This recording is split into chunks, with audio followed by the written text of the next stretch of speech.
Dakle, evo, da otvorimo službeno i ovaj info dan, info sesiju. Srdačno vas pozdravljam. Marko Cegović iz Udruge gradova, Urba kontakt točke iz ureda u Zagrebu. Sa mnom je tu kolegica Lucija Jusup. Također imat ćemo predavače, odnosno predavačice iz Šibenika, iz Novigrada. A s nama je tu i kolega Krešimir Radić iz Ministarstva prostornog uređenja, graditeljstva i državne imovine. S obzirom da ste se svi prijavili već ranije, otprilike vjerujem da znate što možete očekivati danas. Dakle, danas smo se okupili da vas u sljedećih 2 sata provedemo kroz aktualni poziv programa URBAKT za osnivanje mreže za prijenos dobrih praksi. Spomenut ćemo naravno što je to URBAKT za sve vas koji možda niste imali priliku da se bolje upoznate s njime.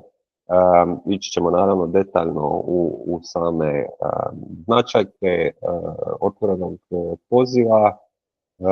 Naš središnji zapravo dio će biti razgovor sa spomenutim predstavnicima gradova, dakle Šibenika i Novigrada, koji su prije 5 godina sudjelovali u istim ovakvim mrežama za prijenos dobrih praksi. Smatrali smo da bi vam bilo interesantno čuti iz prve ruke kako je to gradovima sudjelovati u jednoj takvoj URBAKT mreži. Iako su tadašnja vremena bila specifična, o čemu ćemo svakako pričati, princip se zapravo nije primijenio.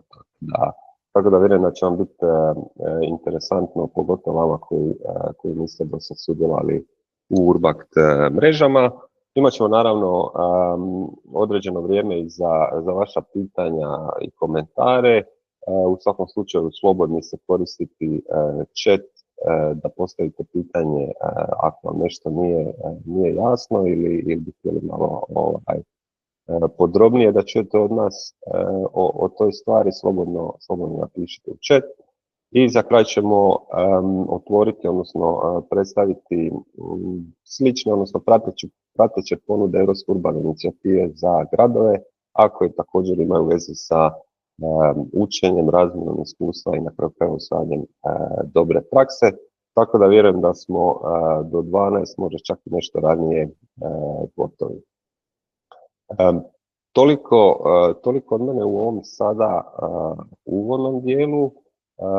Evo, ja bi sad zapravo pozvao Krešimira. Ministarstvo prostornog uređenja, graditeljstva i državne imovine, nacionalno tijelo, resorno ministarstvo zaduženo za URBAKT i za mnoge naravno druge aktualne programe koji imaju veze sa održivim urbanim razvojem. Tako da evo, ja ovom prilikom zahvaljujem Krešimiru što je tu s nama i prepuštam mu riječ da čujemo što nam ministarstvo sprema u nekom dolazećem razdoblju. Krešimire, izvoli. Dobar dan. Čini se da je moja kamera upravo doživjela svoje vrijeme poluraspada s obzirom da mi je nestala, isključila se. Žao mi je, ispričavam se svima na tome unaprijed. A sad za početak drago mi je da vas mogu sve pozdraviti ovdje ispred Ministarstva prostornog uređenja koje je nadležno za provedbu programa URBAKT-a u Hrvatskoj. Mi ovdje sudjelujemo u radu odbora za praćenje URBAKT-a zajedno s Ministarstvom regionalnog razvoja i fondova Europske unije koje provodi prvostupanjsku kontrolu. Aktivni smo u provedbi programa URBAKT, pridajemo važnost zato što se radi o programu koji je specifično usmjeren na gradove i urbana središta kojima je sudjelovanje u URBAKT-ovim mrežama omogućilo prijenos znanja i dobrih urbanih praksi za lakše, jednostavnije rješavanje izazova s kojima se suočavaju, a što nam je važno u Hrvatskoj jer se to podjednako odnosi na velike i na male i na srednje velike gradove kakvih u Hrvatskoj ima veliki broj. I upravo zato nam je drago vidjeti ovdje od strane ministarstva da postoji veliki interes za uključivanje u aktivnosti programa URBAKT. čime se zapravo samo i dokazuje koliko je taj program važan. Tako da, prateći zapravo razvoj znanosti u području urbanog razvoja i prihvaćajući planove koje Europska unija postavila, koji su dosta ambiciozni, mi smo u Hrvatskoj ovdje u ministarstvu izradili 2 naša programa. Program razvoja zelene infrastrukture u urbanim područjima i program razvoja kružnog gospodarenja prostorom i zgradama. Oba se odnose na razdoblje od 2021. do 2030. I njima se postavlja strateški temelj za razvijanje sustava zelene infrastrukture.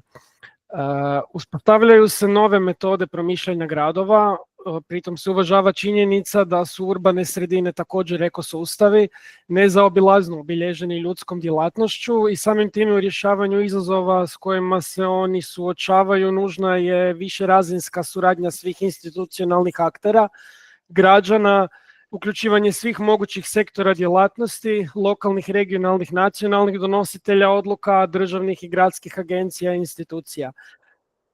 A programi teritorijalne suradnje kao što je Urbakt, koji formiraju platformu za razmjenu znanja, za razmjenu iskustava i dobrih praksi među gradovima, su u tome nezaobilazan mehanizam, jer upravo zato što suradnja gradova na taj način omogućava jačanje otpornosti na ekološke rizike u urbanim sredinama i anuliranje njihove ranjivosti. A i to rizika koji proizlazi iz različitih ekonomskih, socijalnih i kulturnih temelja te moguće neodgovarajućih praksi iz prošlosti koji su nastajali dulje vrijeme. I upravo u tom segmentu se ukazuje da su programi poput Urbakta zapravo od nezaobilazne važnosti za postizanje programskih i strateških ciljeva koje ovdje mi u ministarstvu imamo. S obzirom da su pitanja zelene infrastrukture na koju se nadležnost sektora koji je u ministarstvu nadležan za provedbu Urbakta koncentrira, ta pitanja su počela u javni diskurs prodirati tek nedavno zapravo i predstavljaju recentnu fazu u razvoju razmišljanja o održivosti i održivom razvoju. Pa samim time čini nam se da će tu uspješna, dosljedna i beskompromisna implementacija naših programskih dokumenata biti nužan korak ako se razvoj zelene infrastrukture u gradovima želi učiniti uobičajenom i raširenom praksom. I samim time u tom smislu bi htio sad na ovom trenu obavijestiti i promovirati druge aktivnosti koje radi ministarstvo. S ciljem poticanje provedbe projekata razvoja održivih i otpornih gradova, poboljšanja okoliša i povećanja kvalitete života, stavljanja u funkciju nekorištenih prostora i zgrada, ministarstvo je za ovu financijsku perspektivu iz Nacionalnog plana oporavka i otpornosti, mehanizma REPowerEU i programa konkurentnosti i kohezija 21-27 osiguralo gotovo 135 milijuna eura. I u tom smislu su do sada raspisana 2 poziva na dodjelu bespovratnih sredstava iz Nacionalnog plana oporavka i otpornosti. Prvi od njih je izrada strategija zelene urbane obnove, alokacija je bila 2,5 milijuna eura. Financiraju se strategije zelene urbane obnove za 93 grada i općine. Neki od njih su ovdje isto prisutni ovdje kod nas danas, pa ih pozdravljam ovim putem. Što zapravo pokazuje da se radi o velikom interesu, to je 1/5 jedinica lokalne samouprave, 93 grada i općine, čime je zapravo pokazano da postoji svijest o važnosti razvoja zelene infrastrukture i njenog planiranja u Hrvatskoj. Drugi poziv za pilot projekte razvoja zelene infrastrukture i kružnog gospodarenja prostorom i zgradama je trenutno zatvorena, alokacija je bila 22 milijuna eura. Odabrano je do sada 8 projekata koji su u provedbi. Grad Jastrebarsko je svoj projekt već završio. A konačno, prije nego što je poziv konačno bio zatvoren 2024. godine, zaprimljeno je oko 50 projektnih prijedloga. Odabrano je još naknadno njih 15, za koje je trenutno u tijeku sklapanje ugovora. Te aktivnosti nastavit će se poticati i dalje kroz program konkurentnosti i kohezija. U okviru toga imamo alokaciju od 71 milijun eura za projekte razvoja zelene infrastrukture, a prvi poziv će biti objavljen tijekom ove godine. I upravo stoga bitno mi je zamoliti ovdje prisutne gradove koji su s nama da prate stranice ministarstva i da prate sustav, te da kad poziv bude objavljen da svakako prijave svoje projekte, bit će nam ih drago vidjeti i bit će nam drago sklopiti ugovore za njih.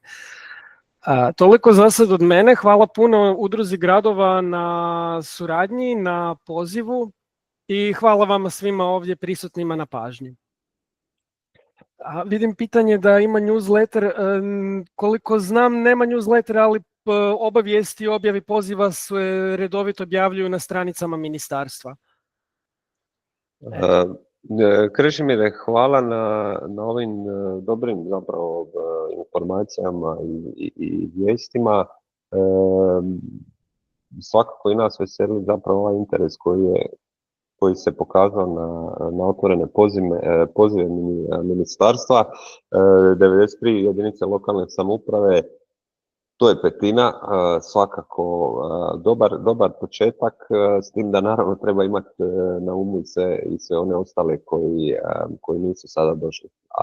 A mislim da će o njihovom uključivanju zapravo dosta ovisiti i rezultati ovog prvog vala gradova i općina koji sudjeluju i u pilot projektima i u izradi strategije. Ono što mi se posebno zapravo svidjelo je i taj zapravo naglasak na nužnosti i višerazinske suradnje i uključivanja različitih dionika. To na kraju krajeva je i osnovna misija samog Urbakta. Tako da vjerujem da i po prirodi stvari zapravo i ciljevima koji su postavljeni, programi koje ste spomenuli sada da provodi ministarstvo i Urbak zapravo imaju tekako dodirnih točaka i te sinergije među sobom. Što se tiče newslettera, ja isto evo u duhu suradnje spomenute pozvat ću naravno ministarstvo do onog trenutka kad budete imali spremne sljedeće pozive. Udruga gradova stoji na raspolaganju. Mi ćemo vrlo rado informacije koje ministarstvo ima podijeliti sa gradovima kroz naš sustav informiranja. Tako da evo, mi imamo taj neki, ajmo reći, sustav newslettera, tako da evo, ako je kolegica slučajno nije pretplaćena na Udrugu gradova, pozivanje da to napravi. Mi, tako reći, svaki dan imamo neke vijesti od interesa za gradova.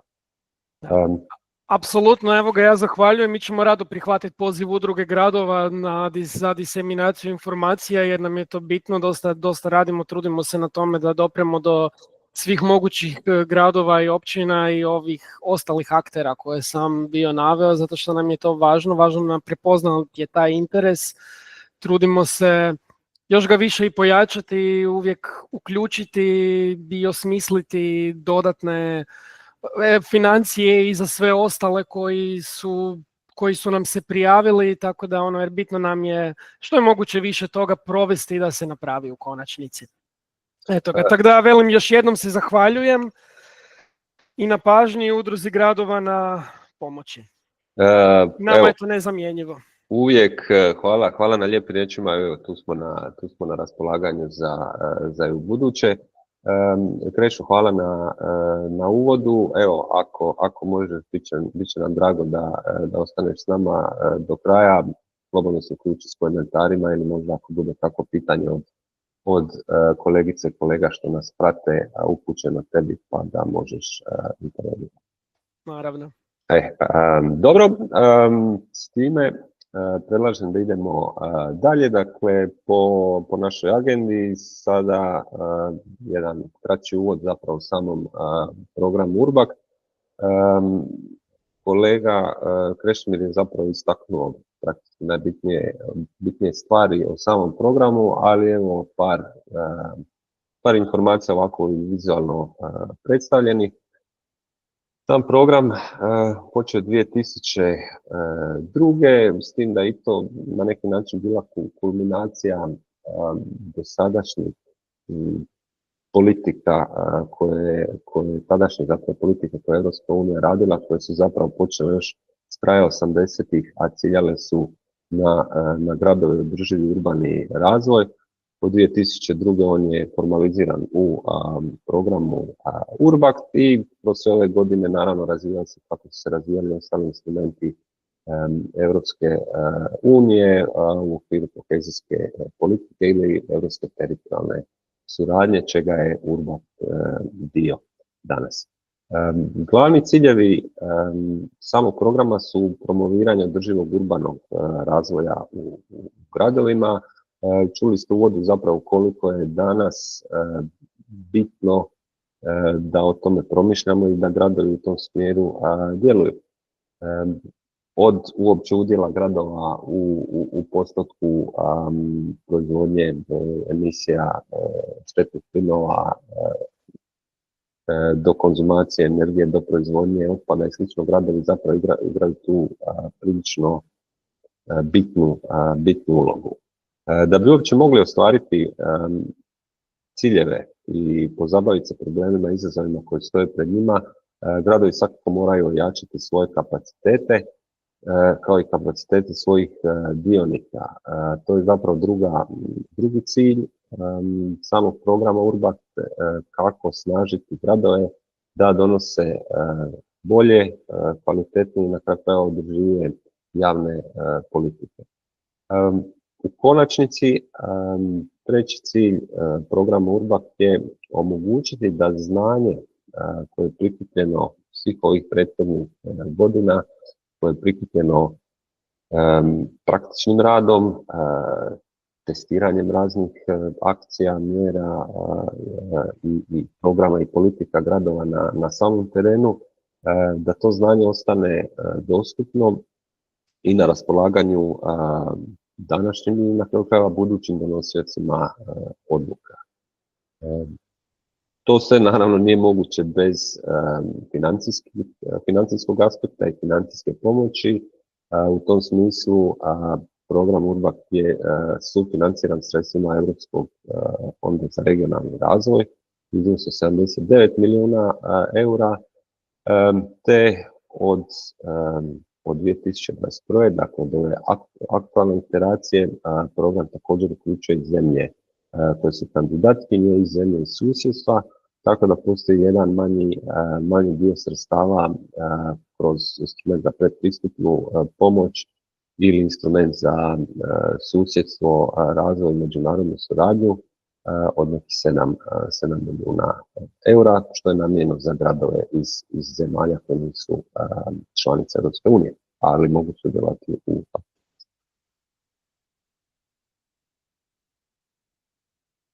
Tri su zapravo glavne aktivnosti programa koje proizlaze iz njegovih ciljeva. Dakle, jedno je omogućavanje aktivnosti i alata koji će osnaživati same gradove i njihove kapacitete, tako da sam program ima nekoliko formata u kojima to rade.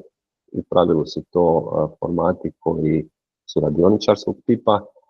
Tako postoje međunarodne konferencije, odnosno okupljanja gradova pod nazivom Summer University ili ako su u online formatu e-University. Postoje slične nacionalni tipovi radionica pod nazivom nacionalni kampusi. Imali smo ga baš u 10. mjesecu prošlom u Zagrebu.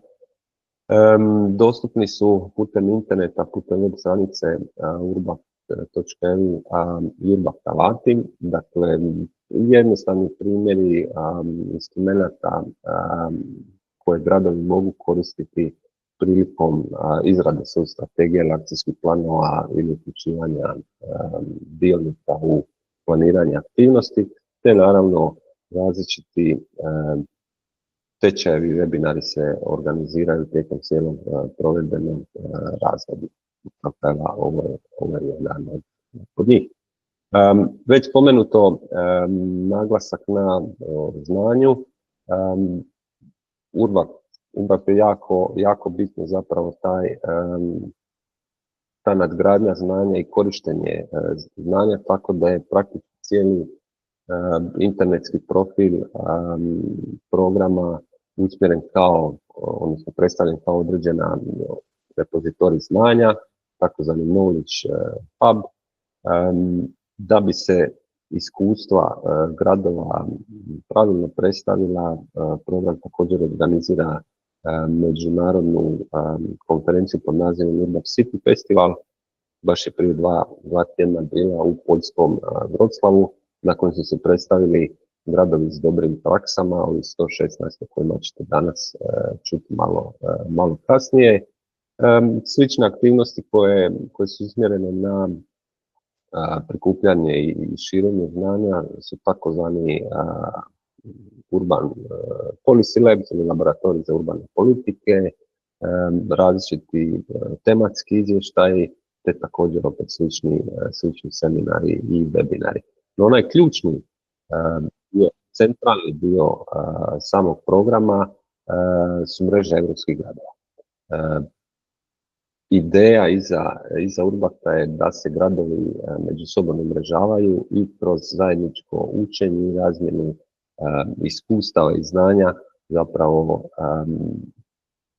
donose održive promjene u svoje lokalne zajednice i na taj način zapravo postaju i sami održivi gradovi.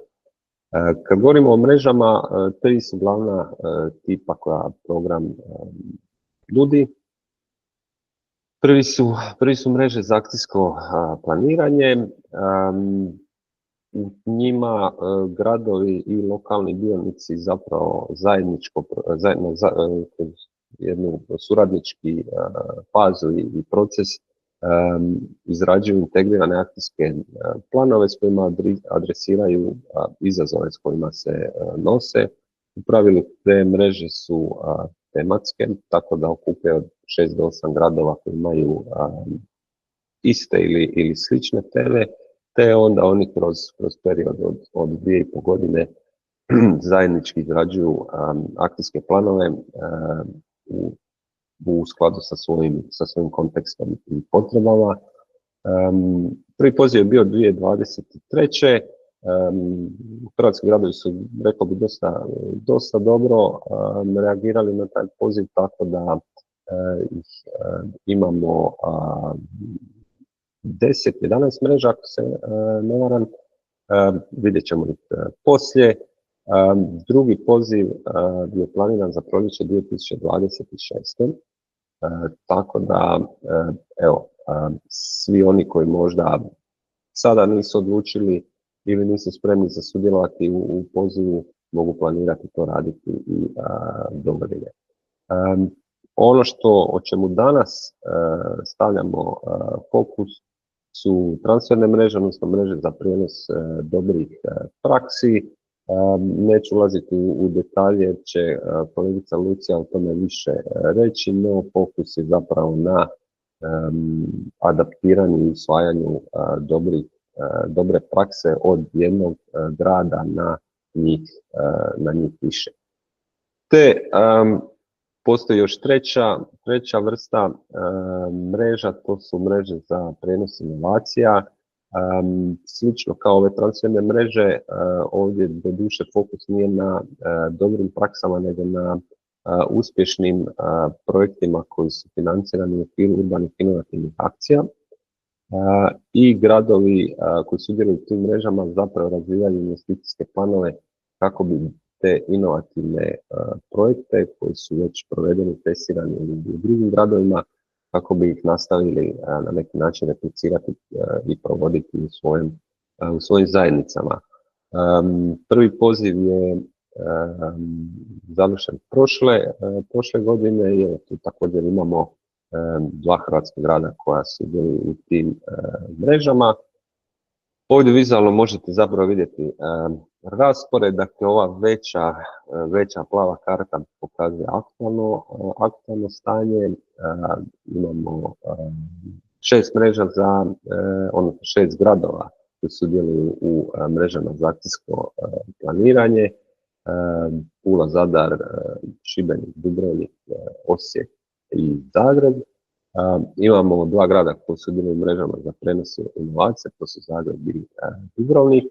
Te imamo i Varaždin koji sudjeluje kao jedini zapravo predstavnik u Hrvatskoj koji provodi inovativnu akciju u okviru Europske urbane inicijative. Riječ je o drugome, ali vrlo bliskome i pratećem programu koji je usmjeren također na održivi urbani razvoj. Manja slika, odnosno manja ilustracija, prikazuje situaciju kako su imali u prošloj iteraciji programa, dakle 2014. i 2020.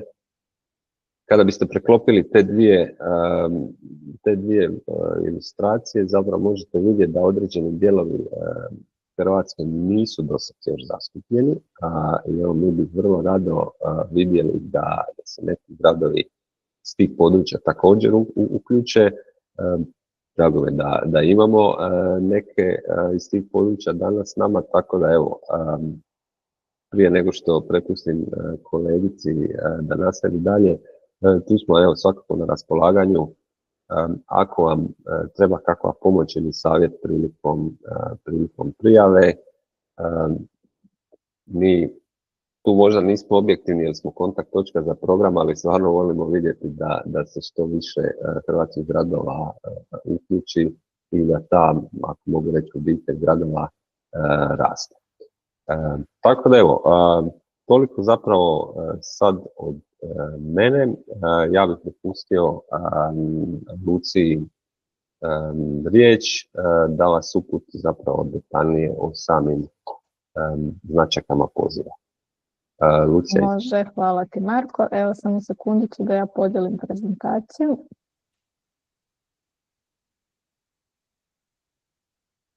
Evo ga, nadam se da vam je vidljivo. Je dobro. Odlično, onda možemo krenuti. No prije no što pojasnim neke značajke ovog Urbakt poziva za mreže za prijenos, zapravo trebamo se malo vratiti u prošlu godinu. Prošle godine je Urbakt otvorio poziv za dobre prakse i tu je Urbakt zapravo tražio prakse europskih gradova koje su integrirane, koje su participativne, koje imaju dobar potencijal za prijenos u druge lokalne zajednice i koje imaju značajan utjecaj u svojoj lokalnoj zajednici. Kao rezultat tog poziva odabrano je 116 praksi europskih gradova i te prakse će sada poslužiti kao podloga za osnivanje Urbakt mreža za prijenos. Treba istaknuti da od 99 nagrađenih gradova i 25 država, 2 su iz Hrvatske, još jednom čestitke Karlovcu i Šibeniku, Karlovcu za projekt Solarika kojim su zapravo postavljali solarne panele na krovove javnih zgrada i Šibenik za revitalizaciju tvrđava. Dakle, otvoren je poziv za mreže za prijenos i kao što je Marko spomenuo, bit u tim mrežama za prijenos je da imamo jednog vodećeg partnera koji je ujedno nositelj oznake Urbakt dobre prakse i svi vi ostali se možete prijavljivati na poziv kao transfer partneri, kao partneri koji će prilagođavati svojoj lokalnoj sredini i prinositi tu dobru praksu vodećeg partnera. Ovdje je bitno istaknuti da u tim mrežama taj proces učenja ne ide samo u jednom smjeru od vodećeg partnera prema transfer partnerima, također i vodeći partneri uče od drugih partnera u mreži, a i transfer partneri uče jedni od drugih.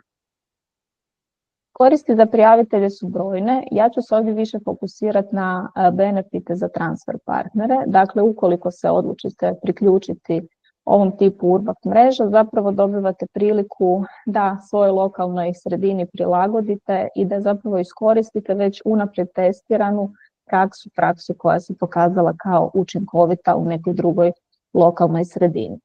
Također, ovo vam je sjajna prilika da riješite neki specifični izazov održivog urbanog razvoja s kojim se suočavate, a za sve to dobivate podršku Urbakt stručnjaka, dobivate određena financijska sredstva, dobivate priliku da aktivirate svoju lokalnu zajednicu i da u suradnji sa lokalnim dionicima adaptirate tu praksu u svom lokalnom kontekstu i isto tako dobivate jedan siguran prostor za eksperimentiranje i testiranje aktivnosti.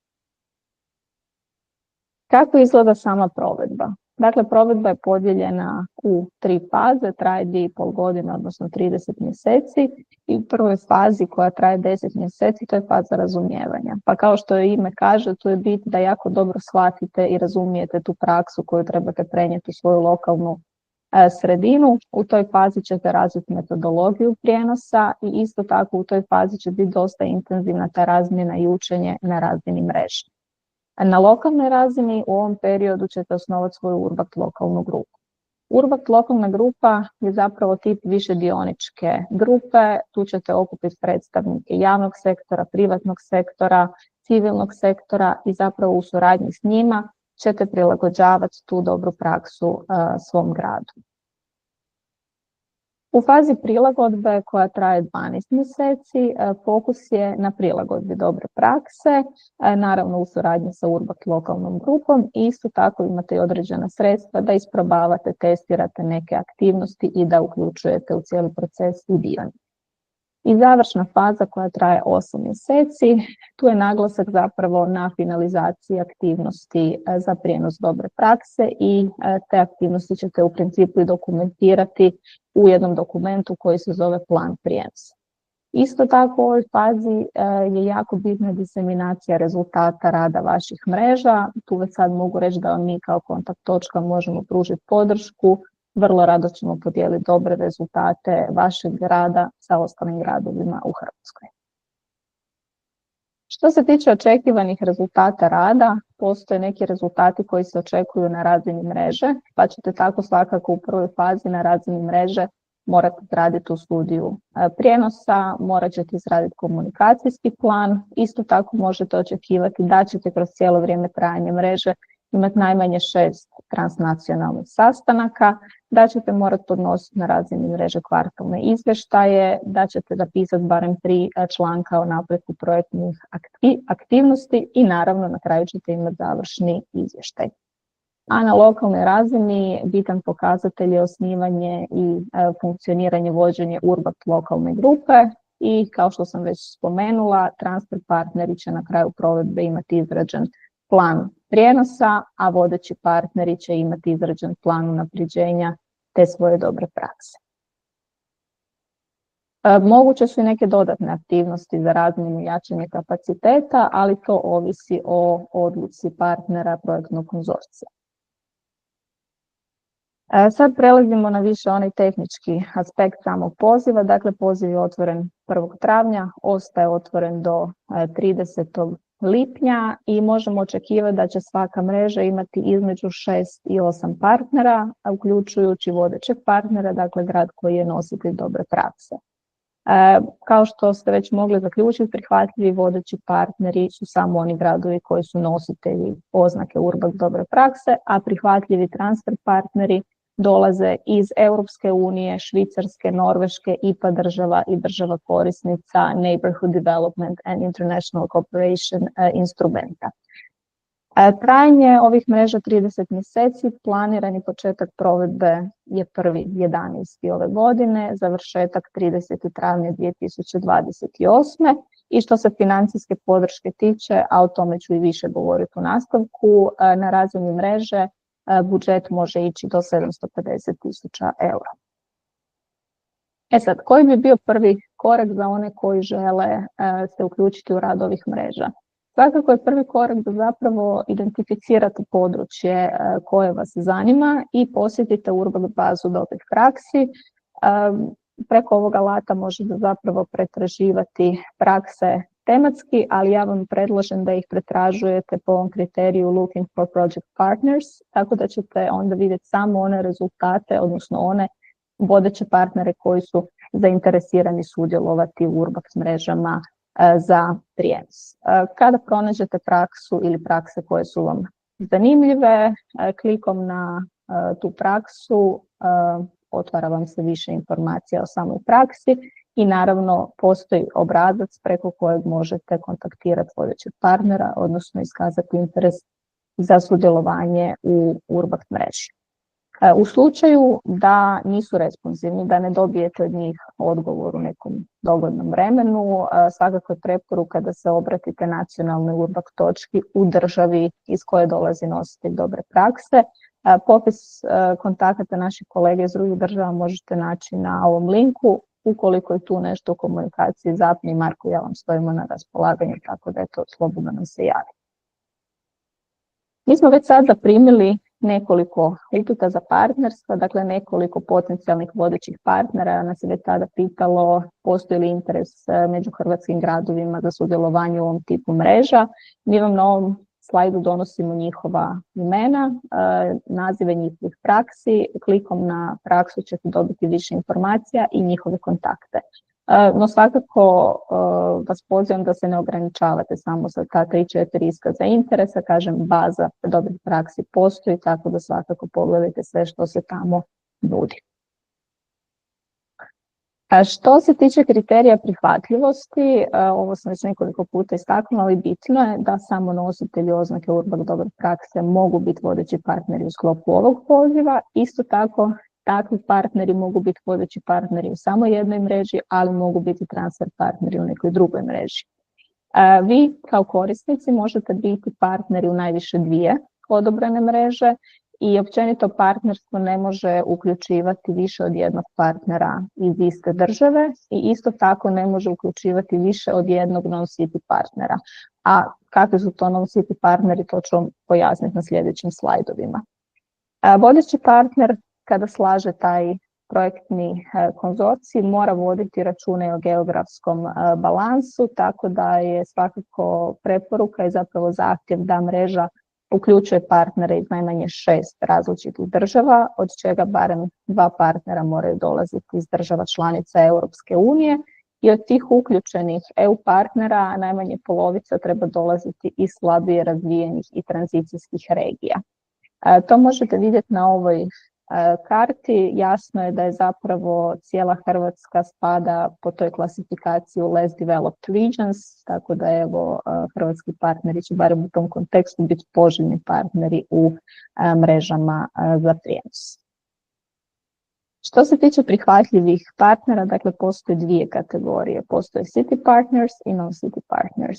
U kategoriji city partnera u hrvatskom kontekstu bi spadali gradovi i općine i lokalne agencije koje su u potpunom ili djelomičnom javnom vlasništvu i da im je osnivač jedinica lokalne samouprave.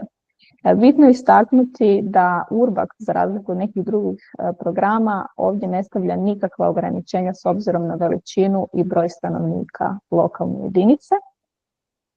I da osim tih city partnera postoji još jedna kategorija, to su non-city partneri i tu se mogu prijavljivati sveučilišta, fakulteti, istraživački centri, županije i upravljačka tijela za kohezijsku politiku i fondove Europske unije. A ako se sjećate sa prethodnih slajdova, vodeći partner mora voditi računa da može biti maksimalno 1 non-city partner po mreži.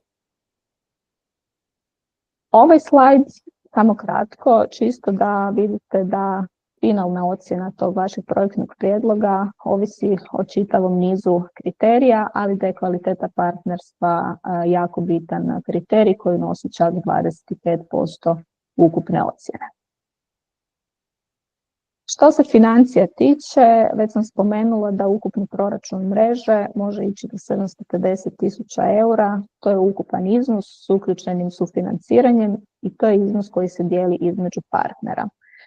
Kao što vidite, partneri iz Hrvatske imaju pravo na do 80% stopu sufinanciranja iz Europskog fonda za regionalni razvoj, a isto tako na ovom slajdu možete vidjeti prihvatljive stavke u proračunu, dakle možete pokriti trošak plaća. Nekakva preporuka je da vodeći partner treba budžetirati ekvivalent 2 osobe na puno radno vrijeme, a transfer partneri ekvivalent 1 osobe na puno radno vrijeme. Isto tako možete pokriti administrativne troškove, troškove putovanja i smještaja, što je Urbak tu jako bitna stavka, jer čuli ste, ako se priključite ovim mrežama imat ćete minimalno 6 transnacionalnih sastanaka. Isto tako možete pokrivati trošak vanjskih stručnjaka i usluga, pa u principu tu možete budžetirati nekakvu dodatnu podršku stručnjaka, primjerice za vođenje Urbak lokalne grupe ili za pilotiranje akcija i slično. I trošak nabave neke manje opreme. Povrh tih 750.000 eura na razini mreže, po mreži možete dobiti još 120.000 eura za podršku stručnjaka i iz toga se zapravo financira vodeći stručnjak, to je osoba koja podržava rad mreže cijelo vrijeme trajanja mreže, te ad hoc stručnjaci koji zapravo pružaju specifičnu podršku ili vezano uz neku javnu politiku, bilo uz neke komunikacijske aktivnosti, uz razvoj metodologije i slično. I svi ti stručnjaci su u principu certificirani od strane Urbakta.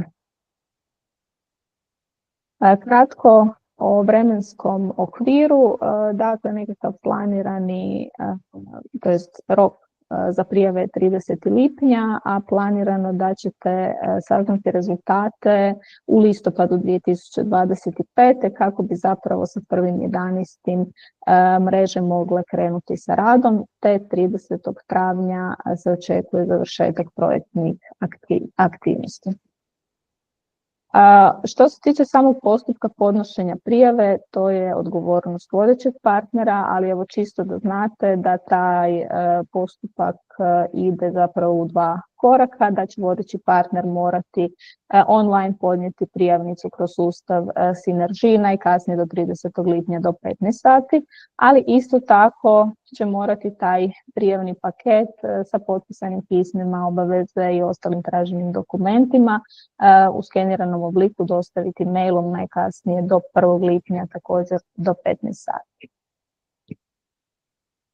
Što se važnih izvora tiče, dakle svakako prvi korak je, evo i na ovom slajdu vam ostavljam link, da istražite tu bazu Urbakt dobrih praksi, filtrirajte prema onom looking for project partners, čisto da vidite što se nudi i krenite sa iskazima interesa potencijalnim vodećim partnerima što prije.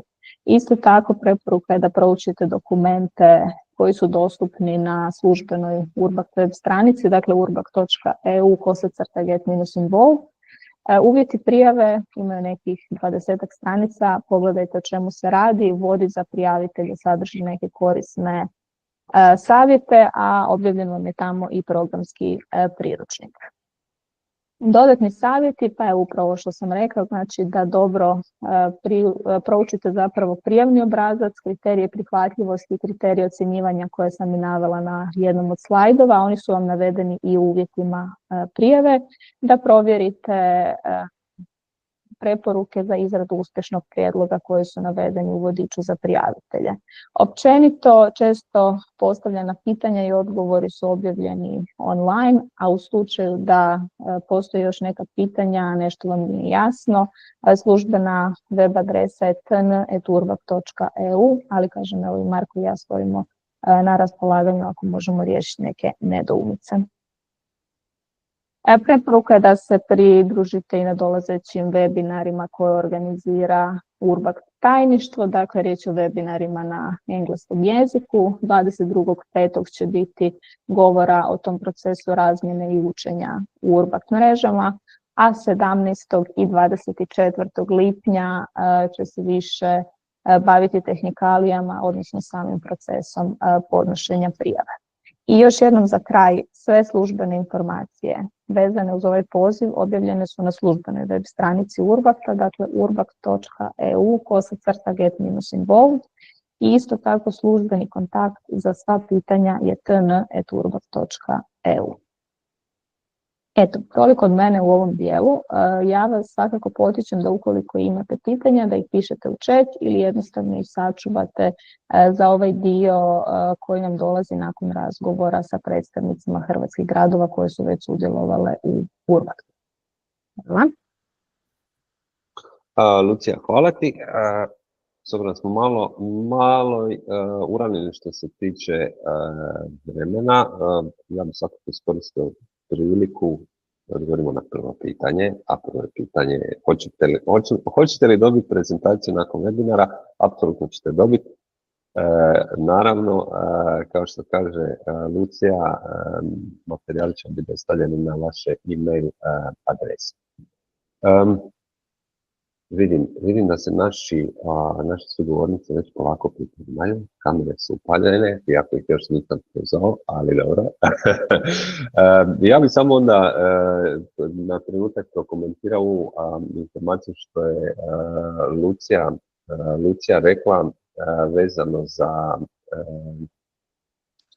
sastav partnerstva, dakle jedan od kriterija koji se evaluira ko prijavlja je zapravo taj sastav partnerstva. On ima nekoliko pod kriterija, ali jedan od kriterija koji donosi bodove je svakako postojanje sudjelovanje grada koji do sad nije imao Urbakt iskustva. Tako da to je u svakom slučaju evo još jedan poticaj za vas koji se niste do sad pokušali u Urbaktu, da vam je to zapravo jedan dodatna prednost u odnosu na druge. Također, svi naši gradovi i općine padaju pod ovu kategoriju less develop, tako da su i tu, kako je Lucija spomenula, poželjni. Lucija, ima tu jedno pitanje vezano uz proces prijave u 2 koraka. Možemo ga riješiti sad odmah s obzirom da nam je ostalo malo vremena. To je više tehnikalija u kojoj računa treba voditi vodeći partner, ali u principu jednom kada vodeći partner prikupi svu dokumentaciju od vas i kada je spreman predati taj projektni prijedlog tajništvu, ta prijava ide u 2 koraka. Prvi korak znači da će vodeći partner preko jednog sustava koji se zove Synergy treba uploadat, odnosno učitat svu tu dokumentaciju, tu projektnu prijavu. Međutim, time projektni partneri, odnosno vodeći partneri nisu gotovi. U drugom koraku taj isti zapravo prijavni paket trebaju još dodatno poslati mailom tajništvu. Ali to je više ovako jedan tehnički aspekt, o tome će biti više govora i na onim webinarima koje sam spomenula, koje će održati tajništvo u 6. mjesecu, tako da će oni tamo vodećim partnerima sve u detalje objasniti. A vama, ako ste zainteresirani za sudjelovanje u Urbaktu, eto ponavljam još jednom, svakako prvi korak, baciti pogled na tu bazu dobrih praksi, onih praksi koje traže partneri koji žele postati vodeći partneri u Urbakt mrežama za prijenos. Super, hvala Lucija. Dobro, u svakom slučaju, ako bude još kakvih pitanja, slobodno možete pisati, imat ćemo i na kraju dio, tako da dio programa pa se možete javiti usmeno prokomentirati. Mogu li sad onda krenuti sa nastavkom našeg programa, a to je dio u kojem razgovaramo s Urbakt gradovima, odnosno predstavnicama, u ovom slučaju predstavnicama grada Šibenika i grada Novigrada. Veliko mi je zadovoljstvo da mogu pozdraviti Nikolinu Gracin, pomoćnicu pročelnika za gospodarstvo, poduzetništvo i razvoj. Nikolina, dobar dan. Lijep pozdrav svima iz sunčanog Šibenika i hvala udruzi na pozivu. Uvijek rado, dragi ste gost uvijek na našim događajima. Također tu mi je i zadovoljstvo pozdraviti Corinne Podreko, savjetnica za provođenje projekata i poduzetništvo iz grada Novigrada. Corinne, dobar dan. Dobar dan, hvala na pozivu. Ono što dijeli Nikolinu i Corinne, odnosno što imaju zajedničko, je to da ste obje sudjelovale neposredno zapravo u provedbi aktivnosti, Urbakt aktivnosti u okviru mreža za prijenos dobrih praksi. Konkretno riječ je o projektu Sea Change, odnosno mreži Sea Change i mreži Playful Paradigm.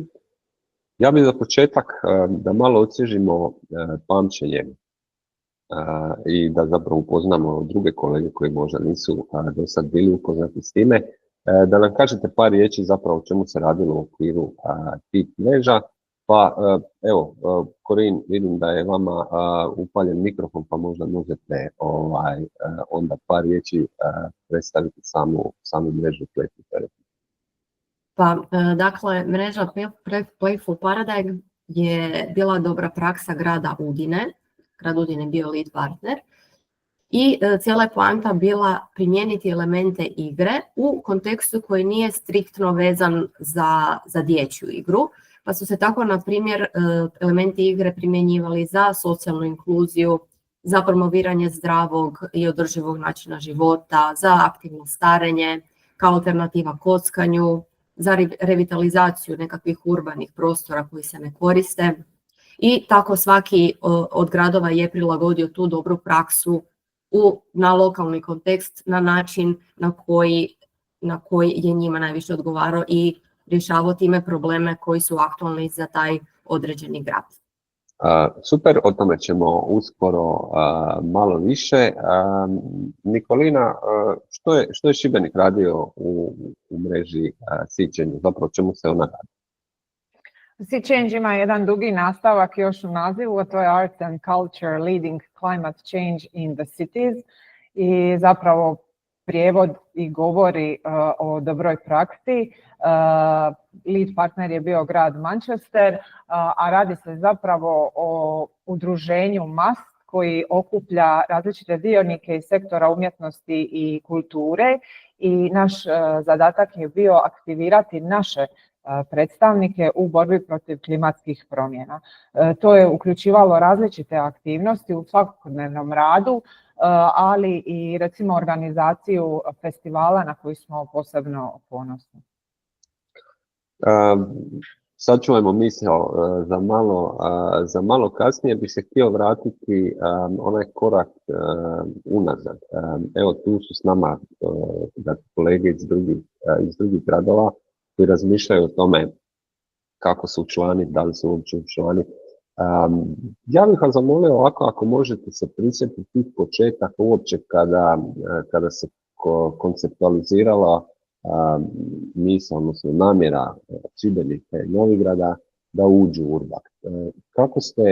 Kako je tekao taj inicijalni proces uspostave partnerstva, odnosno kako ste došli uopće do ovih gradova, dakle Udina i Manchester? Kako je tekla ta inicijalna komunikacija? Nikolina, Pa evo, grad Šibenik je do sada sudjelovao u 4 Urbakt projekta, 3 su bile mreže za planiranje, Sea Change je bila prva transferna i trenutno smo vodeći partner u akcijskoj mreži Residents of the Future, tako da nama Urbakt kao program nije bio nepoznanica u trenutku kad se formiralo partnerstvo za Sea Change. Mislim da je onda prijava tekla malo drugačije nego sada. U prvoj fazi su bila 3 partnera, Manchester je bio jedan od njih naravno kao vodeći, i oni su tražili još 3 partnera za nastavak suradnje u narednom periodu.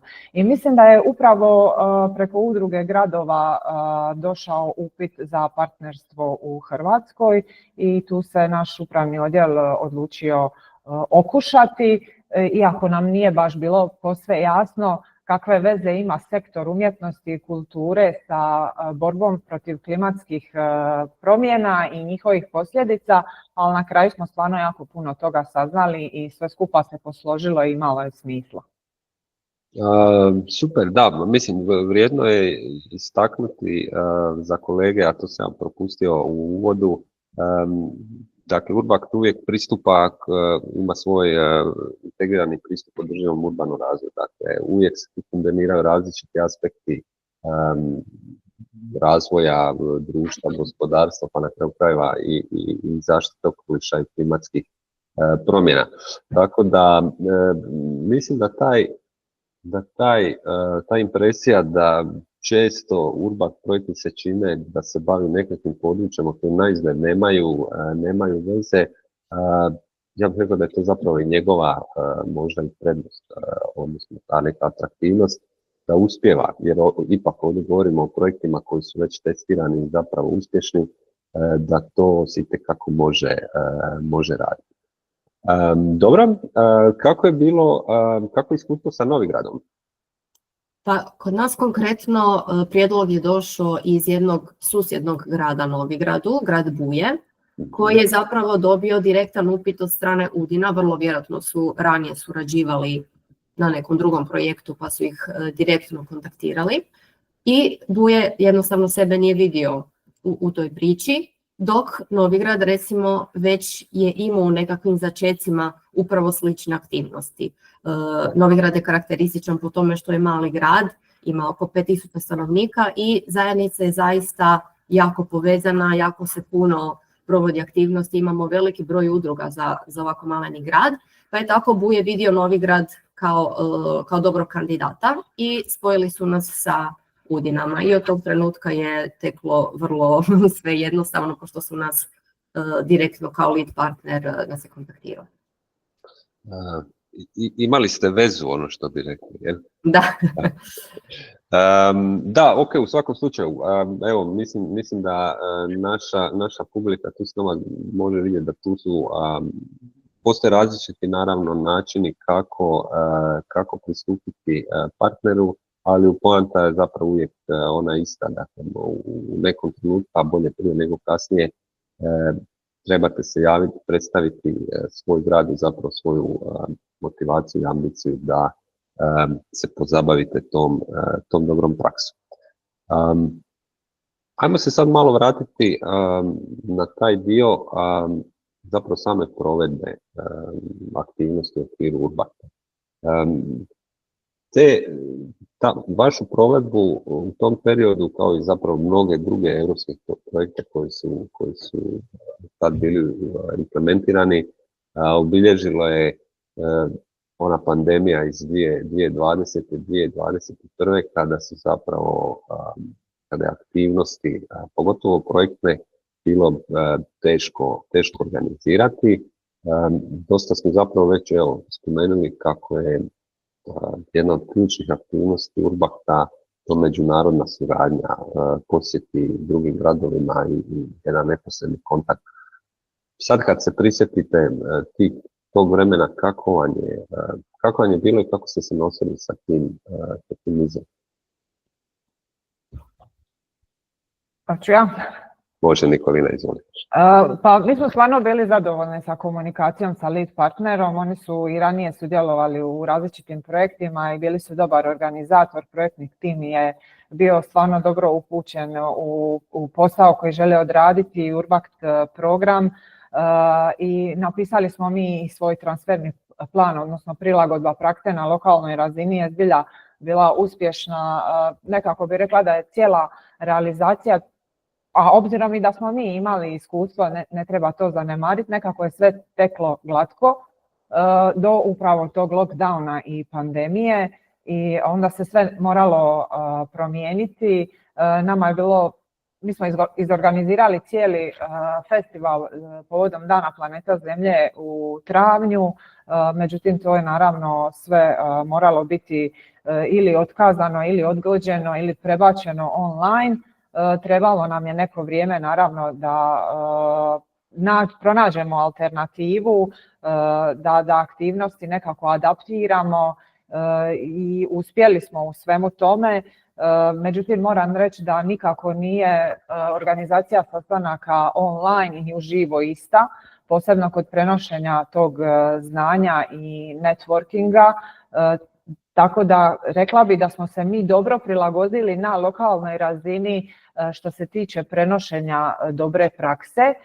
Odradili smo sve zamišljeno, ali ovaj dio networkinga sa ostalim partnerima je ipak, nije on izostao, dogodio se online, ali moram reći da nikako nije isto uživo ili online. A posebno mi je bilo žao recimo kod organizacije finalnog sastanka mreže koji je trajao nekoliko sati online i jednostavno nije isto. Aktivnosti su se sve realizirale, ali sastanci uživo ipak dopuštaju puno više i slobode i za razgovor i za postavljanje pitanja, upoznavanje drugih, dijeljenje problema, pristupa rješavanju problema i slično, tako da ja bih rekla da je to bio neki nedostatak koji ćemo pamtiti. Da, srećom, evo, ta vremena su iza nas, tako da danas, iako jedna od, možemo reći, neplaniranih posljedica tog iskustva je da danas svakako imamo više online sastanaka, evo, čak je ovo primjer toga, zapravo bitno je naglasiti da Urbakt nije odustao od tih neposrednih kontakata. Zapravo... Nisu odustali, oprosti, prekidam te, samo bih htjela dodati da je program ipak imao poprilično i razumijevanja i da je sama provedba i produljena za dodatnih 6 mjeseci kako bi mi mogli ipak realizirati sve aktivnosti koje smo zamislili. Nikolina, htio bi još malo zadržati tu, evo ja sam pustio, šerao sam neke fotke iz provedbenog razdoblja kad ste radili i tu zapravo vidimo dosta, isto ste, aktivnosti su dosta uključile i djecu, i mlade Šibenčane i Šibenčane. Tu nekako vidim sličnu poveznicu s ovom projektom u kojem je bio, odnosno mrežom u kojem je bio Novigrad, pa jel nam možeš malo podijeliti kako je uopće, kako su išle te aktivnosti, što ste to sve radili sa djecom i kako je to na kraju primljeno od zajednice?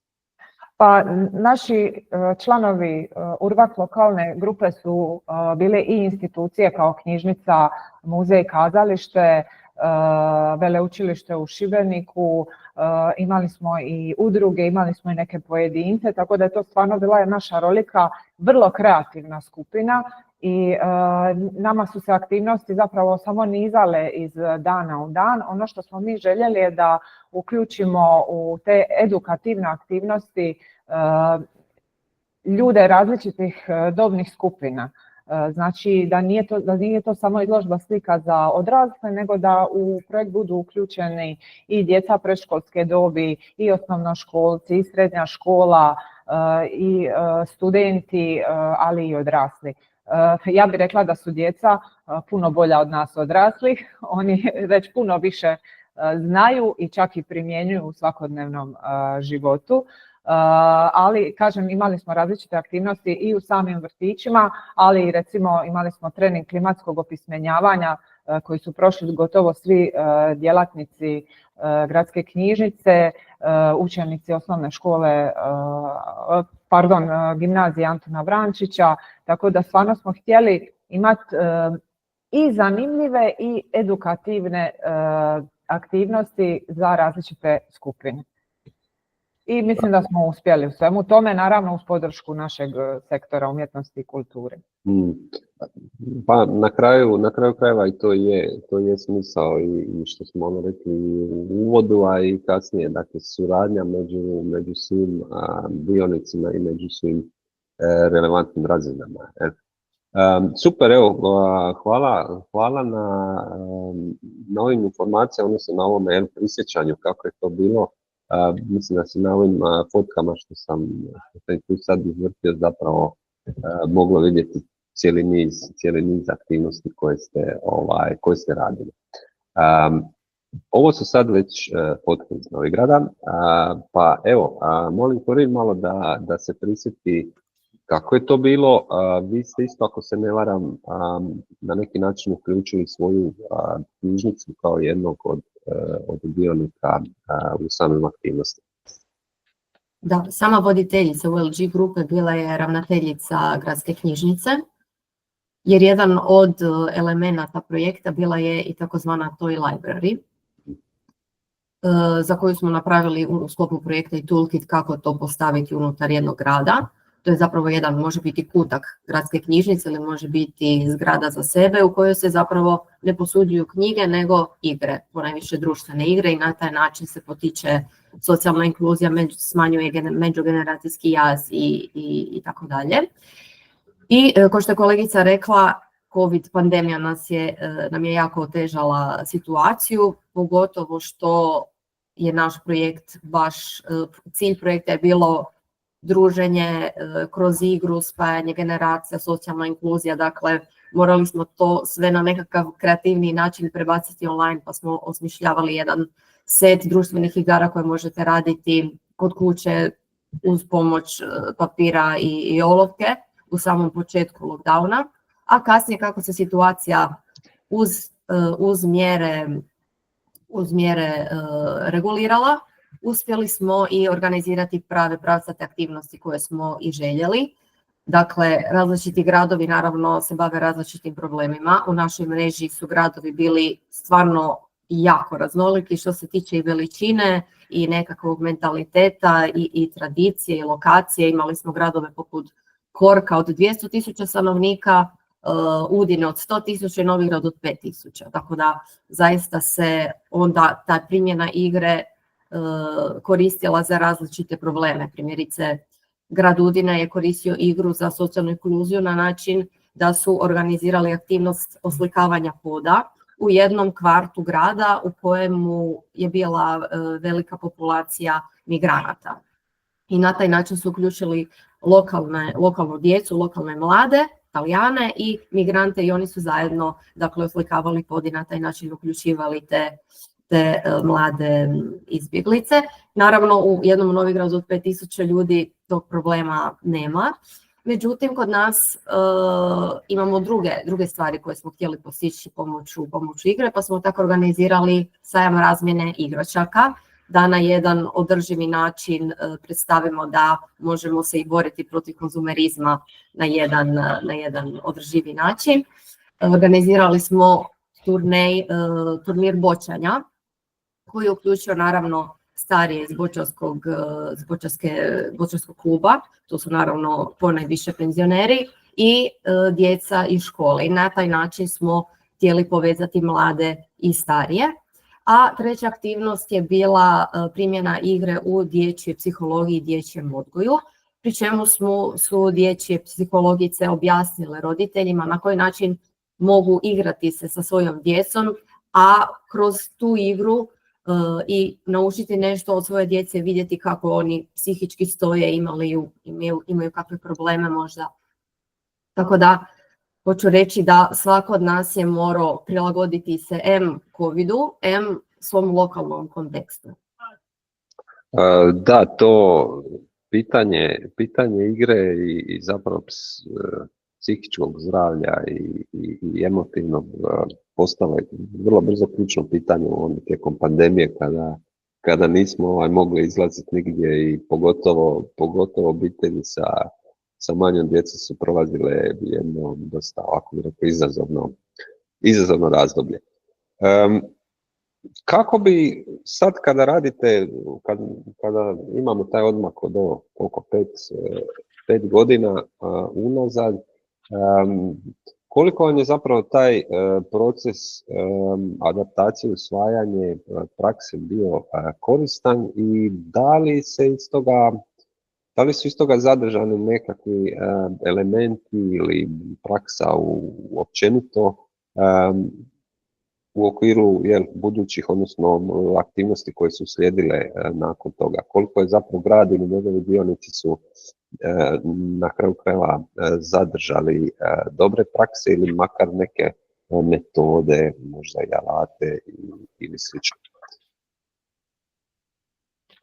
A što se tiče grada Šibenika, konkretno našeg odjela, upravnog odjela, mi smo ovako projektno zapravo orijentirani i završetkom nekog projekta naše obveze tu prestaju, one se prenose na druge upravne odjele ili institucije, ali naravno da mi uvijek, evo kao što smo čuli u uvodu, pratimo natječaje koji se tiču zaštite okoliša, urbanog održivog razvoja i uvijek smo tu negdje u korak s tim trendovima. A što se tiče naših institucija, mislim da je bitno sad trenutno naglasiti da su i knjižnica i muzej i naše kazalište dobili ugovore o bespovratnim sredstvima za energetsku učinkovitost. To su onako veći ipak infrastrukturni projekti, a po pitanju aktivnosti, iako su sad na stand-by radi projekta, rekla bi da knjižnica tu najviše sudjeluje dalje i u radu zelenih knjižnica i u nekim drugim projektima koji imaju baš za cilj edukaciju stanovništva o klimatskim promjenama. To se zapravo inače pokazala kao praksa u europskim gradovima da knjižnice mogu biti puno više od prostora u kojem dođete i posudite knjigu, da oni zapravo imaju taj potencijal da budu društveni centri okupljanja koji zapravo se mogu baviti i adresirati probleme koje ima lokalna zajednica. Tako da evo, tu mi je zapravo interesantno vidjeti jednu vezu između vaša dva projekta gdje se na sličan način provlači ta institucija kao jedan od faktora u lokalnoj zajednici. Ali dobro, možda se sad malo preduhitrio sebe. Korin, da li baš takvo iskustvo bilo u Novigradu ili vi imate nešto drugo za podijeliti? Pa, moram reći da se zaista jako puno nauči u takvim projektima. Zaista tematike budu i šire od onog konkretnog ovog projekta, tako da se stvarno da puno naučiti i to nam je bila dobra baza i za nekakve buduće projekte. Konkretno, odmah nakon Urbakta krenuo nam je jedan Interreg koji je bio baziran na razvoj child-friendly turizma. Naravno da smo sve što smo naučili oko primjene igre u različite svrhe primijenili kroz taj projekt, pa smo kao pilot akciju odabrali izgradnju edukativnog parka. To je jedan park koji nema klasična igrala, nego edukativne sprave koje pomažu djeci da nauče nekakve zakone fizike, nešto o biologiji, bioraznolikosti, tako da se ta igra, da se pokušalo djecu nešto naučiti kroz igru. Trenutno opet imamo jedan Interreg projekt koji je aktualan, koji se bavi inkluzivnim turizmom, konkretno turizam za oboljele od Alzheimera i demencije. I tu ćemo opet, kada dođe na red pilot akcija, primijeniti ono što smo naučili kroz Playful Paradigm, da se sa pomoću igre može prevenirati demencija i opad kognitivnih sposobnosti, da se mogu provoditi nekakve aktivnosti sa starim ljudima upravo kroz igru. Tako da definitivno baza znanja koja se stvorila u sklopu Urbakt projekta primjenjuje i dalje, a konkretno to i library kao takva dugo je bila u knjižnici, međutim kao što se sjećamo nakon covida bile su na snazi mjere dezinfekcije i tako dalje, pa se to moralo skloniti, ali svakako u budućnosti je u planu da se to ponovno postavi. Evo, ovo mi je zapravo zanimljivo, Korin, što ste rekli, dakle, da je Urbakt tu na neki način bio dobra osnova za neke buduće projektne aktivnosti. Evo, tu bih volio čuti zapravo iskustvo Šibenika. Šibenik je uz Dubrovnik i evo Zagreb grad koji najviše je sudjelovao u Urbaktu. Što ste sve zapravo, da tako kažem, naučili iz Urbakta, a da možete primjenjivati u svom radu ili da ste iskoristili za nekakve druge. Ono što je moj dojam što se tiče Urbakta, iako naravno radite to za svoj grad, najviše za svoju zajednicu, što je to jedini program koji zapravo omogućava osobni rast i razvoj. To je program koji vam dopušta da budete kreativni, da budete inovativni. On vas, kad pričamo o prenošenju dobre prakse, krivo je misliti da ćete vi sad tu iskopirati nešto što je neki drugi grad napravio. To je zbilja proces učenja i prenošenja znanja i nečijeg rada i truda na svoju lokalnu zajednicu. Tako da bi ja rekla da su višestruki koristi i za zajednicu, ali i za vas osobno. To se meni nekako cijelo vrijeme provlači. Iako ja najviše svog radnog vremena provodim upravo u velikim infrastrukturnim projektima, ali Urbakt mi nekako daje možda taj balans u svemu tome. I što se konkretno sjećam ovog Sea Change projekta, ja sam tip osobe koja strogo prati rokove, financije, znači red, rad, disciplina, to su moji osobni parametri. A onda uđete u svijet kulture i umjetnosti s kojim do tada nisam baš imala previše suradnje i oni vas nauče da ne mora sve biti tako strogo, da se mogu malo ti datumi možda i relaksirati i kažem, osjetila bih svaki put da i oni mene nečemu uče i da me možda rade boljom osobom. Što je kasnije meni osobno pridonijelo u mom radu, da ne mora sve biti tako strogo, da se ipak može malo nešto i provesti na drugačiji način nego kako sam ja to prvotno zamislila. To zapravo dosta ljudi koji su malo možda duže u Urbaktu, ili makar koji su prošli to nekako iskustvo, koji kažu da je program drugačiji u odnosu na ostale, da je na neki način opušteniji. Ja se uvijek u tim prilikama sjetim kolegici iz Dubrovnika koja je poslije postala i ekspertica za Urbakt, koja je davno, to je tamo bilo negdje možda 2016. 2017. rekla kako je super da je Urbakt jedan od jedinih europskih program gdje se zapravo od vas očekuje da na sastanak dođete onako u trapericama, u majici, a ne u odijelu, kravati i slično. Što onako daje odmah jedan drugačiji pogled i utisak ljudi koji se bave i koji dolaze u doticaj s time. Corinne, kako gledate na taj proces učenja između gradova? Tu naravno ne morate se nužno oslanjati na ovo iskustvo Urbakta, nego možete i na druge. Dakle, mi kada govorimo, a ovdje zapravo govorimo o tome da gradovi jedni drugima pomažu, da budu bolji, da budu uspješniji, kako vi gledate zapravo na taj oblik učenja? Da li vama osobno je koristio, da li mislite da je to nešto što bi gradovi, pogotovo gradovi koji nisu veliki poput Novigrada, trebali koristiti, da li im to na neki način stvarno pomaže da ojačaju svoje kapacitete i da vide neke stvari možda koje nemaju priliku tu vidjeti, da ih pokušaju usvojiti od sebe i tako.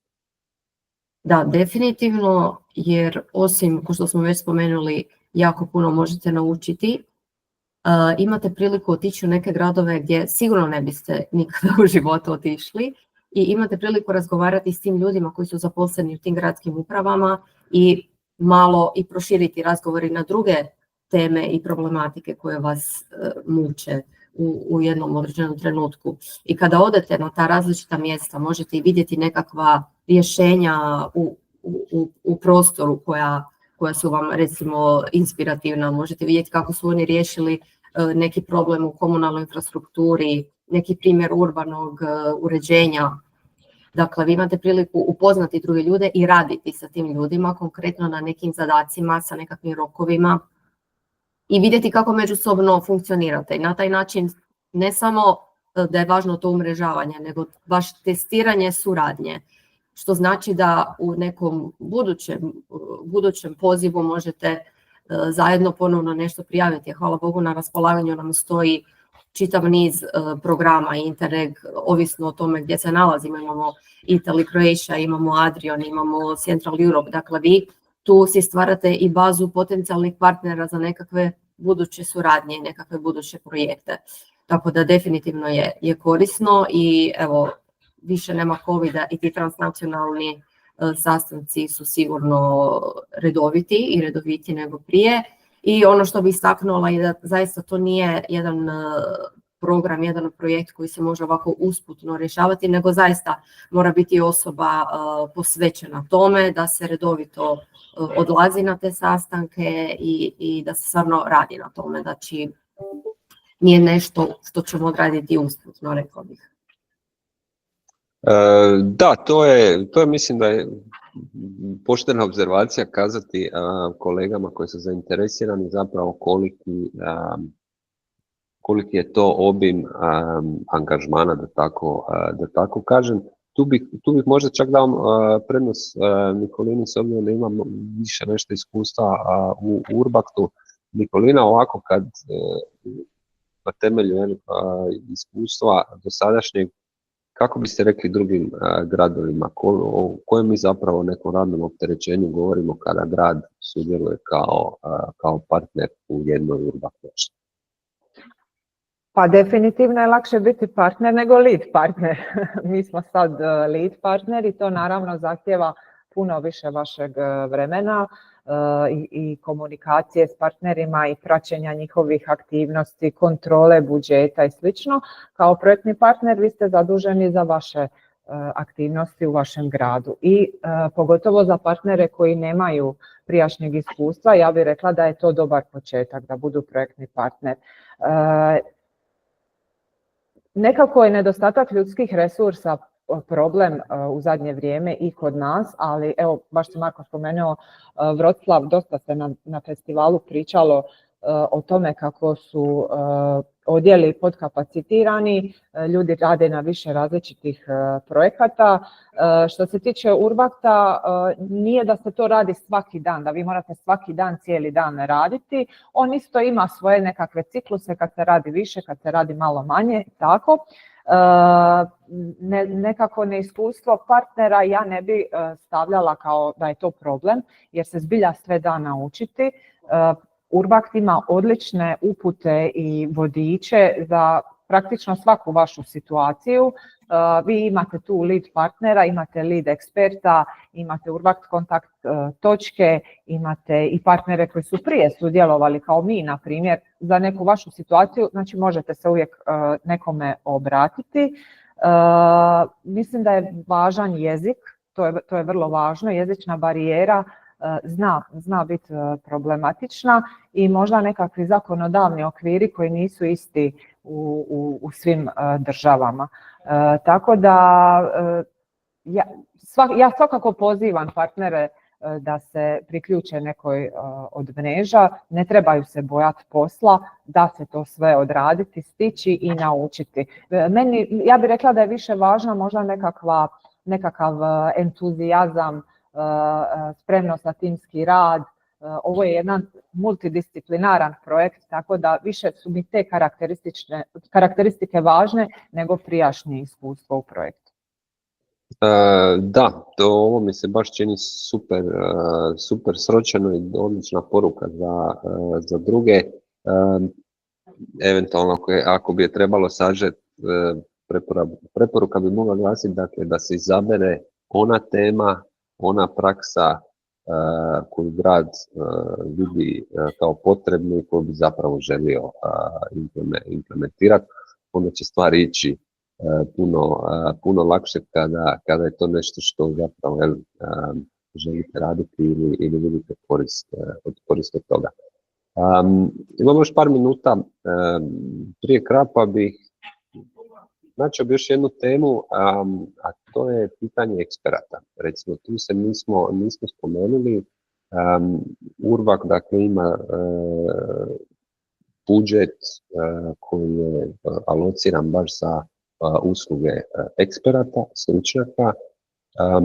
Dakle, opet uzimajući obzir ovaj specifični kontekst u kojem su vaši projekti bili, jel se sjećate uopće koliko su vama eksperti pomogli, odnosno koliko ta ekspertna pomoć pomaže u ovim slučajevima kada imate možda gradove i partnere koji nisu toliko iskusni u nekakvoj možda participativnoj metodologiji ili tematskoj provedbi aktivnosti. Korin, kako je vaše iskustvo bilo? Pa naše iskustvo bilo odlično jer je stvarno naš ekspert bila gospođa koja je bila puna entuzijazma, puna volje, uvijek je bila vrlo, vrlo pozitivna. I čak nam je bila i dosta blizu, gospođa je bila iz Trsta i ona je bez problema, čak jedanput kada smo razvili nekakav problem, neku komunikaciju, došla do nas osobno, bila na raspolaganju, tako da smo odradili uživo taj sastanak. I stvarno oni imaju nekakva specifična znanja koja su definitivno korisna i nezaobilazna za takve projekte. Nikolina, kako je vaše iskustvo u Šibeniku?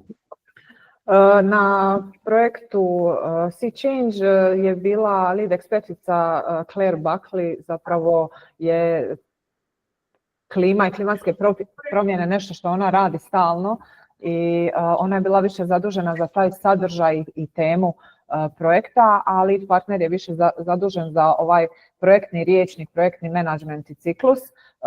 Claire je bila jedna divna osoba, vrlo načitana na usluzi, kooperativna, tako da stvarno, pa mislim i u drugim projektima, ja za naše lead eksperte imam samo riječi preporuke, tako da oni su zbilja važna podrška u provedbi projekta vašeg. Vrijedi spomenuti da lead partner, odnosno lead eksperta bira lead partner, ali taj ekspert je zapravo na usluzi svim drugim partnerima, a tu također postoji i mogućnost, što je Lucija spomenula, angažiranja i dva ad hoc eksperta koji onda mogu dodatno pomoći u pripremi ili provedbi aktivnosti. Dobro, evo, ja bi zapravo prije nego što zaključim svakako pozvao našu publiku da ako imaju kako pitanje za naše gošće, da je pravo vrijeme da ih postavite sad. Dakle, možete pisati, a možete se javiti podizanje ruku. Nikolina, već si otprilike rekla da kome preporučaš da se priključi Urbaktu.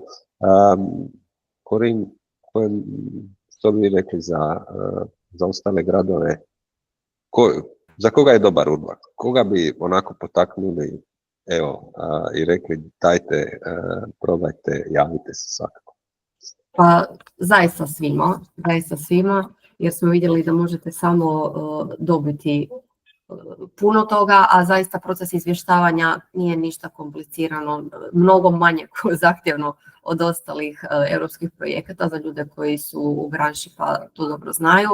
Tako da proširit će vam znanje generalno, upoznat ćete nove ljude, nove prilike za buduće suradnje, za umrežavanje. Evo, jedan mali Novigrad vrlo teško može doći do izražaja i sudjelovati u tim nekim transnacionalnim projektima.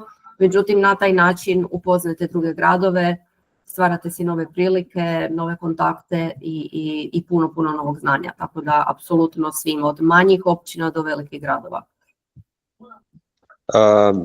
Super, evo, ja bolje ne bi rekao. Hvala Korin, hvala Nikolina. Meni se ne čini da tu imamo kakvih upita. Očito smo bili dovoljno opširni i detaljni. U svakom slučaju bit ćemo još tu neko kratko vrijeme. Ako se tko predomisli, svakako može se javiti sa pitanjem i komentarom. Evo, imamo, Ana se javlja. Odlično izlaganje. Zanima me ovaj uvjet oko broja FT-a. Ako sam dobro zapamtio, potrebno je jedan FT. Ja moram priznati da nemam sad odgovor na ovo pitanje. Ja pretpostavljam da je FT full-time ekvivalent. Ekvivalent, da. Dobro, ja. Ok, dobro. Mislim, to je preporuka, ali evo mogu tu i Korin i Nikolina isto dati neke svoje inpute. Preporuka programa je da za lead partnera trebaju 2 osobe na puno radno vrijeme, a za transfer partnera 1. Ali evo mogu i kolegice svoje iskustvo prenijeti kako su oni to budžetirali i zapravo u tom ekvivalentu osobe na puno radno vrijeme koliko je opterećenje. Pa evo sad kao lead partner mi smo strogo gledali da imamo ipak tih 200%. Imali smo projektni koordinator, financijski menadžer i komunikacijski, tako smo raspodijelili postotke, a kod transferne mreže smo imali otprilike 100% isto raspodijeljene na otprilike projektnog, financijskog, ali mislim da se ne gleda, možete vi staviti 120 i 90, nije sad to toliko da se provjerava. Mislim da je to važnije da lead partner ispuni.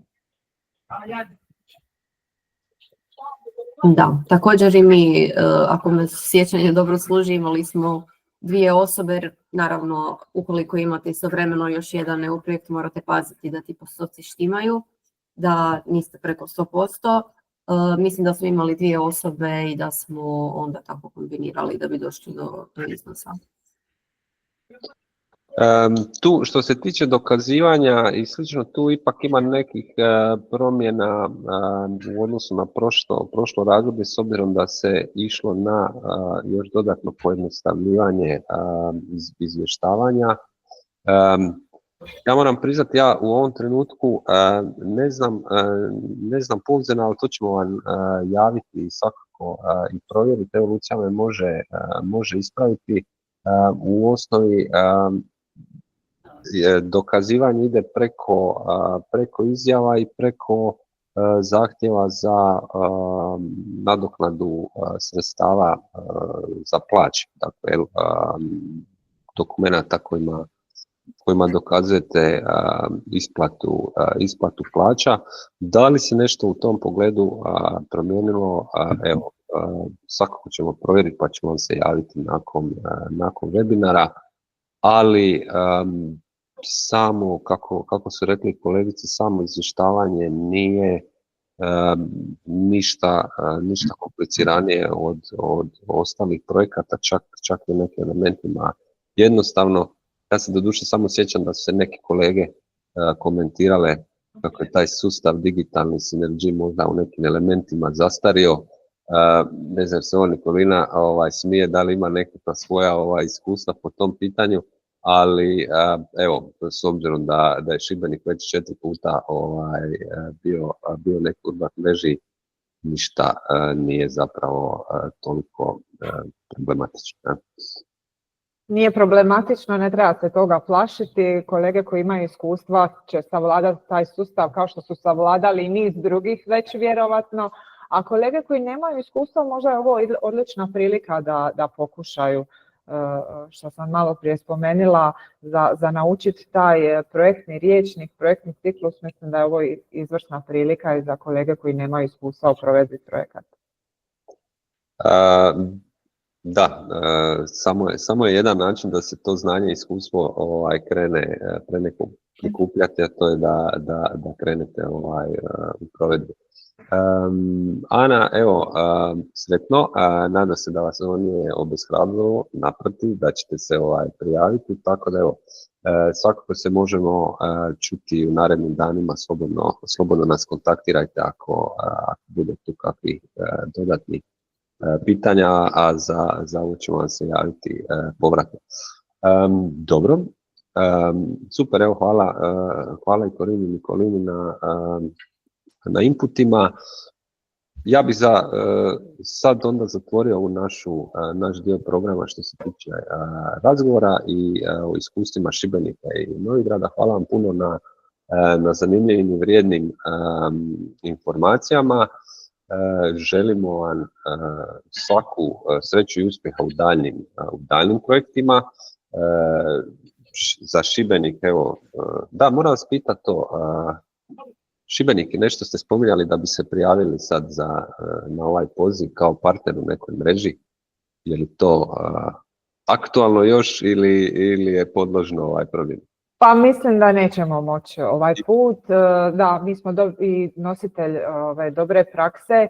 Definitivno kao lead partner nećemo ići. Razmišljali smo možda o partnerstvu, ali sad smo još uvijek do kraja godine vodeći partner na jednoj mreži. Mislim da ne bi bilo profesionalno prepustiti se nekom novom projektu ako ne možemo dati svoj maksimum. Tako da ćemo sad vjerovatno preskočiti ovu prijavu, ali iduće godine 26. kad bude ponovo mreža za planiranje ćemo svakako se priključiti opet. Ok, držimo vam fige. Nadam se također da ćete uspjeti riješiti ove probleme, izazove kadrovske i kapacitete, tog zapravo nikad dosta. Dobro, evo, još jednom Korini i Nikolina, hvala vam puno na sudjelovanju. Mi ćemo sad krenuti sa ovim završnim dijelom programa. Pa eto, onda u svakom slučaju čujemo se, ostajemo u kontaktu do dalje. Hvala. Hvala Marko, hvala Lucija i hvala našim sudionicima. Ako će nešto trebati, slobodno nas kontaktirajte. Super, odlično. Evo, Pitanja nije bilo puno, tako da ćemo izvjesno završiti ranije, ali ostaje nam još jedan dio programa za koji ću zamoliti Luciju da se priključi i da isprezentira što zapravo to Europska urbana inicijativa nudi gradovima, a da je sukladno ili slično ponudi Urban. Lucija, izvoli. Hvala ti, Marko. Evo, prezentacija je već gore, nadam se da ju vidite. Odlično, onda možemo krenuti.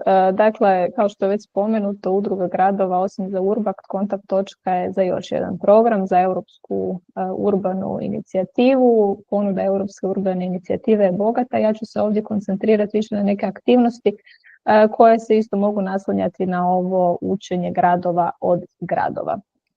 Pa evo, krenut ću sa peer reviewom. To je aktivnost koja je u prvom redu namijenjena pružanju podrške gradovima koji tek izrađuju ili koji već i provode svoje strategije održivog urbanog razvoja.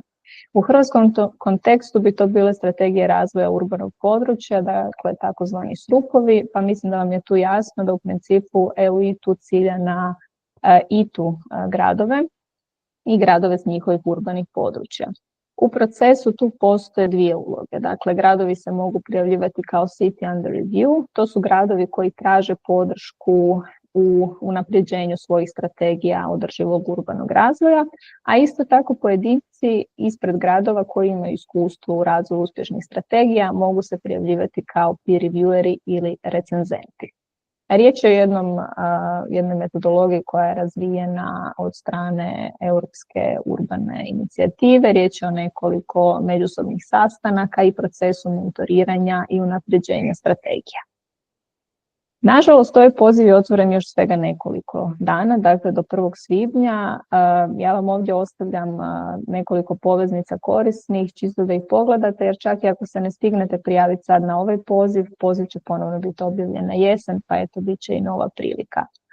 Ponovno popis, dakle, gradova koji su prihvatljivi prijavitelji u kategoriji Cities Under Review možete pronaći na ovoj poveznici. To su ITU gradovi, gradovi s njihovog urbanog područja, a ponavljam, u kategoriji recenzenata se mogu prijavljivati pojedinci iz svih gradova koji imaju iskustvo razvoja i provedbe uspješnih strategija. Sve informacije su dostupne na službenoj web stranici Europske urbane inicijative. Kroz peer review je prošlo već nekoliko hrvatskih gradova. Mi smo zabilježili iskustvo grada Pule u jednom kratkom petominutnom videu. Dostavit ćemo vam svakako ove prezentacije, pa ćete unutra naći poveznicu na video, čisto da vidite kako je ekipi iz Pule bilo u procesu peer reviewa. Što se tiče City to City razmjena, to je druga aktivnost za jačanje kapaciteta u sklopu Europske urbane inicijative i možda bi bila zgodna alternativa za sve vas koji niste sigurni jeste li sad spremni obvezati se na sudjelovanje u Urbakt mrežama u periodu od 2,5 godine. Ovo je jedan puno kraći proces, ali također vam donosi taj benefit suradnje sa partnerima iz drugih europskih gradova. Kako i na koji način? Kroz bilateralne razmjene gradova. Dakle, uvijek imate jedan grad koji se suočava sa određenim izazovom održivog urbanog razvoja. Imate drugi grad koji ima potrebna znanja i potrebno iskustvo za rješavanje tog izazova.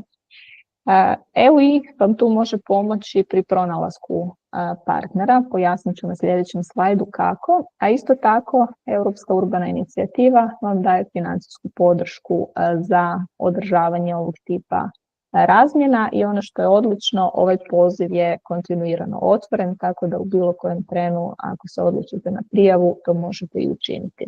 Više informacije se naravno nalazi na službenoj web stranici.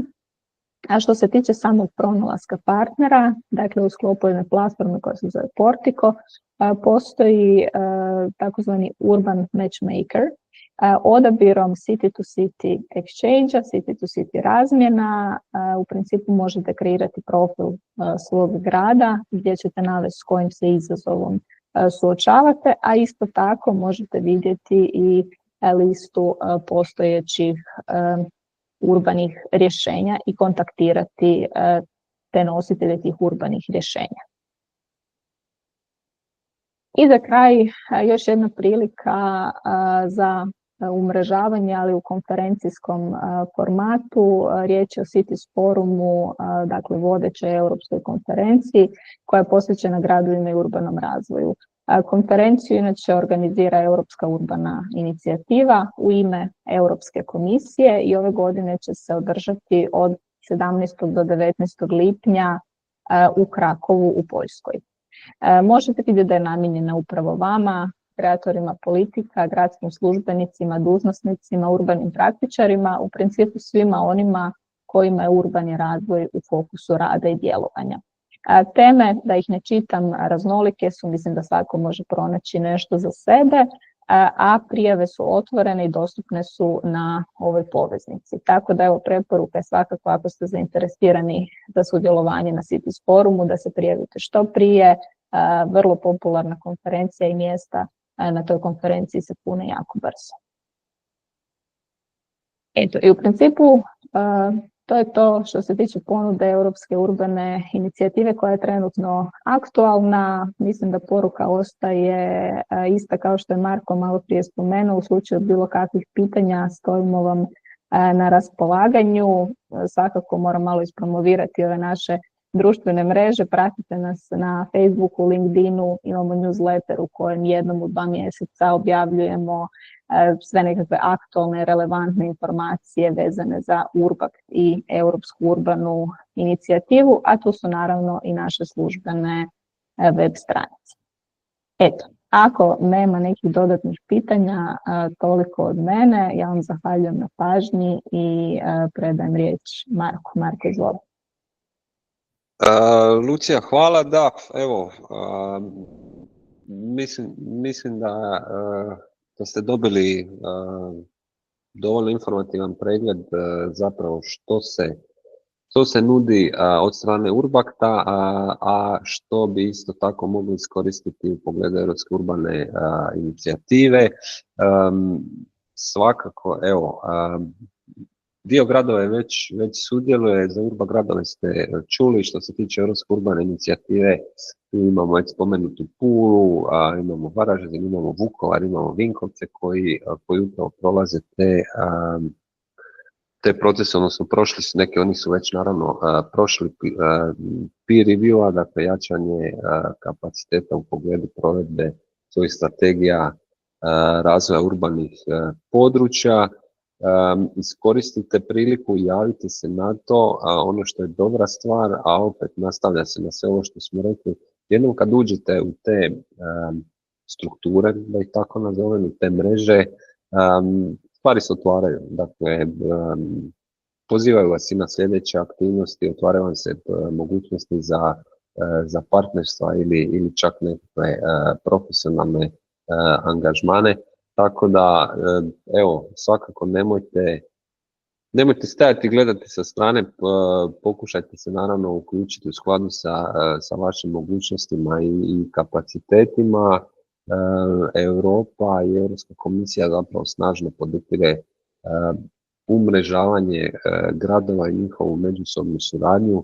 To je na kraju krajeva i misija nas u udruzi gradova da potičemo tu razmjenu iskustva i znanja. Tako da, evo, da se ne ponavljamo, opcije su otvorene, poziv je otvoren, javite se, pitajte, pokušat ćemo vam pomoći koliko god možemo ispojiti sa najboljim kolegama iz drugih država. Hvala me samo da se javite.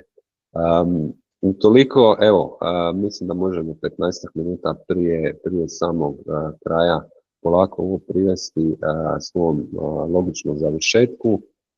Još jedno velika hvala svim gostima, Krešimiru, Nikolini i Korin koji su bili s nama, Luci na ovome ključnome zapravo predstavljanju detalja poziva i svima vama ostalima koji ste nas strpljivo i sa interesom pratili ili postavljali pitanja. Evo, želim vam ugodan i lijep nastavak ovoga sunčanog dana. Vidimo se u nekoj sljedećoj prilici kada ćemo govoriti opet o temama koje su od interesa za gradove. Ugodan dan i pozdrav. Hvala Marko i pozdrav svima.